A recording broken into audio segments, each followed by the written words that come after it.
ಯುದ್ಧದಿಂದಾಗಿ ವಿದೇಶಕ್ಕೆ ಈರುಳ್ಳಿ ಬೀಜ ರಫ್ತಾಗದೆ ಹಾಗೆ ಕೊಳಿತಾ ಇದೆ. ಈರುಳ್ಳಿ ಬೀಜದ ಬೆಲೆ 80,000ಕ್ಕೆ ಕುಸಿತವಾಗಿದೆ. ನೋಡಿ, 1,20,000 ಇತ್ತು ಬೆಲೆ, ಈಗ 40,000 ರೂಪಾಯಿ ಕುಸಿದಿದೆ. ಅಲ್ಲಿಂದ 80,000ಕ್ಕೆ ಬಿದ್ದಿದೆ. ಈಗ ಬಹುಶಃ ಈ ಸರಿ ಉತ್ತಮ ಲಾಭ ಆಗಬಹುದು ಅಂತ ಹೇಳಿ ಪಾಪ ರೈತರು ಆಸೆ ಇಟ್ಕೊಂಡಿದ್ರು. ಆದರೆ ಅದೆಲ್ಲೂ ಕೂಡ ಈಗ ನಿರಾಸೆ ಆಗ್ತಿದೆ. ನೋಡಿ, ಈಗ ಈರುಳ್ಳಿ ಬೀಜ ಅದನ್ನು ಕಳಿಸ್ಕೊಡ್ಬೇಕು, ರಫ್ತು ಮಾಡಬೇಕು, ಎಲ್ಲ ರೆಡಿ ಇಟ್ಕೊಂಡಿದ್ದಾರೆ. ಬಟ್ ಇಲ್ಲಿ ನೋಡಿದ್ರೆ ರೇಟ್ ಕಮ್ಮಿ ಆಗಿ ಬಿದ್ದಿದೆ. ಏನು ಮಾಡಬೇಕು ಅಂಥೇಳಿ ಪಾಪ ರೈತರು ಕಂಗಾಲಾಗಿದ್ದಾರೆ. ನಾವು ಪ್ರತಿನಿಧಿ ಸುರೇಶ್ ನಾಯಕ್ ಅಲ್ಲಿಂದ ಒಂದು ಪ್ರತ್ಯಕ್ಷ ವರದಿ ನೀಡಿದ್ದಾರೆ, ಬನ್ನಿ ನೋಡೋಣ. ಗಲ್ಫ್ ರಾಷ್ಟ್ರದಲ್ಲಿ ನಡೀತಾ ಇರತಕ್ಕಂಥ ಯುದ್ಧದಿಂದಾಗಿ ಇಡೀ ರೈತ ಕುಲವೇ ಒಂದು ನಷ್ಟದ ಸುಳಿಗೆ ಸಿಲುಕುವಂಥ ಸ್ಥಿತಿ ಈಗ ನಿರ್ಮಾಣ ಆಗಿರ್ತಕ್ಕಂಥದ್ದು. ಈಗಾಗಲೇ ಈರುಳ್ಳಿ ಬೆಳೆದಂಥ ರೈತ ಕೂಡ ಈಗಾಗಲೇ ಕಣ್ಣೀರನ್ನು ಹಾಕ್ತಾ ಇರತಕ್ಕಂಥದ್ದು. ಯಾಕೆಂದರೆ ಕೆಜಿಗೆ ಕೇವಲ 4ರಿಂದ 5 ರೂಪಾಯಿವರೆಗೆ ಈರುಳ್ಳಿ ಮಾರಾಟ ಆಗ್ತಾ ಇದೆ. ಹೀಗಾಗಿ ಈರುಳ್ಳಿ ಬೆಳೆದಂಥ ರೈತ ಅಕ್ಷರಶಃ ಏನು ಆತ ಬೀದಿಗೆ ಬಿದ್ದಾನಂತ ಹೇಳ್ಬೋದು. ಯಾಕೆಂದರೆ ಸಾಲ ಸೋಲ ಮಾಡಿ ಖರ್ಚು ಮಾಡಿ ಬೆಳೆದಿದ್ದ ಅದು ಕೂಡ ಅವ್ರಿಗೆ ಕೈಗೆ ಬರ್ತಾ ಇಲ್ಲ. ಅದ್ರ ಜೊತೆಗೆ ಕೂಡ ಈಗ ಏನು ಈರುಳ್ಳಿ ಬೀಜ ತಯಾರಿಸ್ತಕ್ಕಂಥ ರೈತರಿಗೂ ಕೂಡ ಏನು ಗಲ್ಫ್ ಯುದ್ಧದ ಬಿಸಿ ಈಗ ತರ್ತಾ ಇರತಕ್ಕಂಥದ್ದು. ಯಾಕೆಂದರೆ ಕಳೆದ ವರ್ಷ ಒಂದು ಕ್ವಿಂಟಾಲ್ಗೆ 1,20,000ವರೆಗೆ ಏನು ಈರುಳ್ಳಿ ಬೀಜ ಮಾರಾಟ ಆಗ್ತಾ ಇತ್ತು. ಹೀಗಾಗಿ ರೈತರು ಕೂಡ ಸಾಕಷ್ಟು ಈರುಳ್ಳಿ ಬೆಳೆದಂಥ ರೈತರು ಕೂಡ ಆವತ್ತಿನ ಸಾಕಷ್ಟು ಲಾಭನೂ ಕೂಡ ಗಳಿಸಿದ್ರು.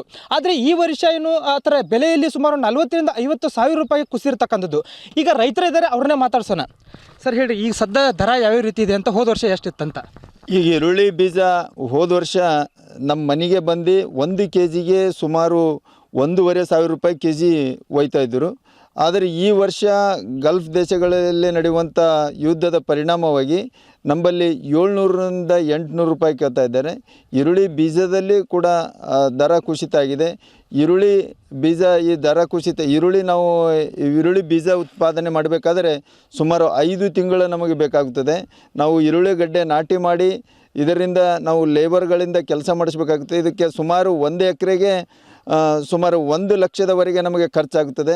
ಆದರೆ ಈ ಈರುಳ್ಳಿ ಬೀಜ ನಮ್ಮ ಈ ಯುದ್ಧದ ಪರಿಣಾಮವಾಗಿ ನಮಗೆ ಈರುಳ್ಳಿ ಬೀಜ ಉತ್ಪಾದನೆಯಲ್ಲಿ ಭೀ ಕೂಡ ನಾವು ನಷ್ಟ ಅನುಭವಿಸ್ತೇವೆ. ಈಗಾಗಲೇ ಕಲ್ಲಂಗಡಿ ಮತ್ತು ನಾವು ಈರುಳ್ಳಿ ಮತ್ತು ಚಿಯಾದಲ್ಲಿ ಕೂಡ ಕುಸಿತ ಆಗಿದೆ. ಮತ್ತು ಈರುಳ್ಳಿ ಬೀಜದಲ್ಲಿ ಕೂಡ ನಮಗೆ ಈಗ ಬೆಲೆ ಕುಸಿತ ಆದ್ದರಿಂದ ರೈತರು ಕಷ್ಟದಲ್ಲಿದ್ದೀವಿ ಅಂದೇಳಿ ಇದಕ್ಕೆ ನಮ್ಮ ರಾಜ್ಯ ಸರ್ಕಾರ ಇರ್ಬೋದು, ಕೇಂದ್ರ ಸರ್ಕಾರ ಇರ್ಬೋದು, ನಮ್ಮ ನೆರವಿಗೆ ಬಂದು ಈರುಳ್ಳಿ ಬೀಜ ಖರೀದಿ ಕೇಂದ್ರ ಮತ್ತು ಚಿಯಾ ಖರೀದಿ ಕೇಂದ್ರಗಳು ಶೀಘ್ರವಾಗಿ ಪ್ರಾರಂಭಿಸಿ ನಮಗೆ ನೆರವು ನೀಡಬೇಕಾಗಿ ಕೇಳ್ಕೊತಾ ಇದ್ದೀನಿ.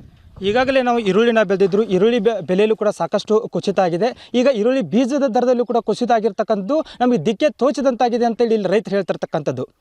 ಕ್ಯಾಮ್ರಾಮನ್ ಕೃಷ್ಣ ಜೊತೆ ಸುರೇಶ್ ನಾಯಕ್, TV9 ಬೀದರ್.